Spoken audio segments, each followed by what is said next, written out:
Alright guys, how's it going? Welcome back. Today I'm in this 2001 Lexus SC430. This is the second generation SC, which ran from 2001 until 2010. This was, in theory, Lexus's answer to the Mercedes SL, so think less hardcore sports car and more sumptuous boulevard cruiser. It's worth knowing that from the offset, because although it has a nice big V8 up front which sends power to the rear wheels, this was designed primarily for the wealthy, elderly parents of Saint-Tropez and Beverly Hills. SC stands for Sports Coupe, which is funny because it's actually neither. I'd have said it's more of a soft convertible than a sports coupe. It definitely doesn't stand for slow convertible, because this 4.3 litre V8 produces 282 horsepower, which is enough to propel this big luxury barge from 0 to 60 in 6.2 seconds. Strangely though, this was the only engine option available. You'd have thought they'd have done an SC430 with a 3 litre V6, but they didn't. You'd have also thought they'd have done some sort of hardcore F version, where perhaps they'd bored out the 4.3 litre engine or perhaps turbocharged it, but no, this was your only option. I mean, not that there's anything wrong with this V8, it's silky smooth, and it's quite a reliable motor. Styling wise, it doesn't quite work, does it? It's a little bit too soft and rounded off for my liking. I think it'll take a long time before this is considered a classic. It reminds me a little bit of the early 2000s Ford Thunderbird, like the one Halle Berry drove in Die Another Day. It's a little bit too soft and boat-like. It lacks any real purpose. Still, I suppose that might actually appeal to some people who don't want to drive something that looks menacing or evil. Believe it or not, the design team for the SC were actually sent to the Côte d'Azur to try and take inspiration from the architecture, the yachts, and the waves. It all sounds a bit hippie-ish, doesn't it? But I swear it's true. With the roof down, I think the looks improve massively. It suddenly morphs from an awkward-looking car to an elegant sunseeker. Something that was quite unusual at the time is the aluminium folding roof folds down at the touch of a button. There are no catches or levers to undo first. I quite like the rear end styling. It does look a bit more purposeful with its boot spoiler and its twin exhausts. Moving inside the SC, it's all very 2001, which must have been mind-blowing at the time, but it hasn't aged particularly well. There are buttons everywhere. Happily though, Lexus must have predicted that all its tech just wouldn't look quite right 20 years on, so they provided these very sleek covers, like something you'd find in a yacht.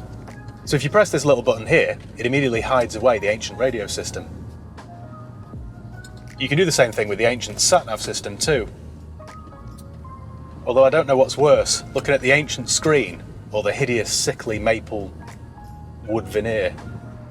As you'd expect being a Lexus, the seats are very comfortable. Feels like I'm sat in an armchair, and the driving position's very good.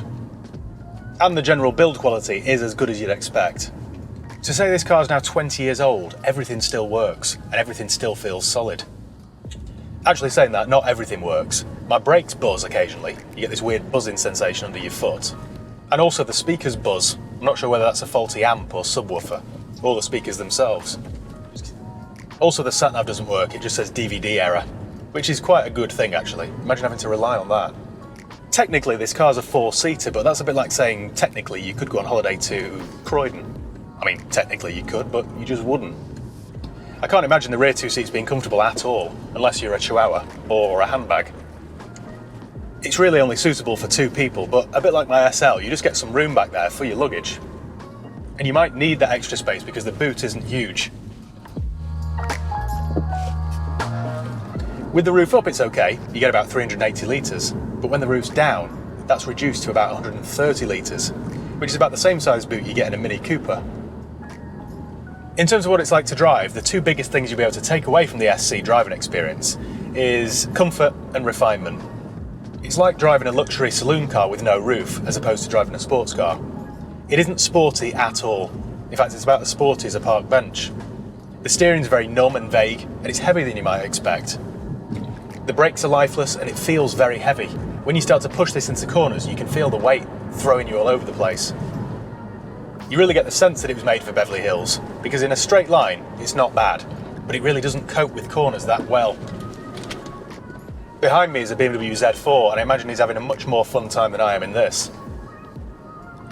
Early cars like this came with a 5-speed automatic gearbox, which can be a little bit slow to respond.